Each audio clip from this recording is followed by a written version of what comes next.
ভারতে গত ৪৫ দিনে ২৩টিরও বেশি মসজিদ ও মাদ্রাসা ভেঙে ফেলার অভিযোগকে ঘিরে দেশজুড়ে ব্যাপক আলোচনা ও সমালোচনার সৃষ্টি হয়েছে।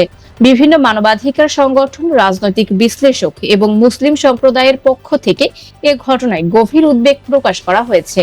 অভিযোগ উঠেছে, ভারতীয় জনতা পার্টি সরকারের আমলে পরিচালিত এসব উচ্ছেদ অভিযানে লক্ষ্যবস্তু করা হয়েছে সংখ্যালঘু সম্প্রদায়ের ধর্মীয় স্থাপনাগুলোকে।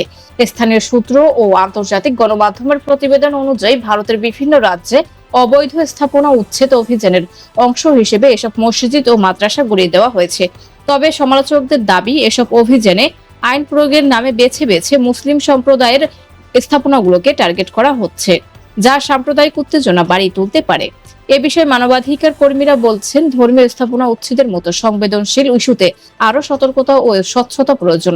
তারা মনে করেন, যথাযথ আইনি প্রক্রিয়া অনুসরণ না করে এ ধরনের পদক্ষেপ গ্রহণ করা হলে তা সামাজিক সম্প্রীতি নষ্ট করতে পারে এবং সংখ্যালঘু জনগোষ্ঠীর মধ্যে ভীতি তৈরি করতে পারে। অন্যদিকে সরকারি পক্ষ থেকে বলা হয়েছে, এসব উচ্ছেদ অভিযান সম্পূর্ণভাবে আইনি অনুযায়ী পরিচালিত হচ্ছে এবং শুধুমাত্র অবৈধ স্থাপনাগুলোকেই অপসারণ করা হচ্ছে। সরকারের দাবি, এখানে কোনো ধর্মীয় বা সাম্প্রদায়িক উদ্দেশ্য নেই, বরং এটি নিয়মিত প্রশাসনিক কার্যক্রমের অংশ। বিশ্লেষকরা মনে করছেন, এমন ঘটনা ভারতীয় সমাজে বিদ্যমান সাম্প্রদায়িক সংবেদনশীলতাকে আরো উস্কে দিতে পারে।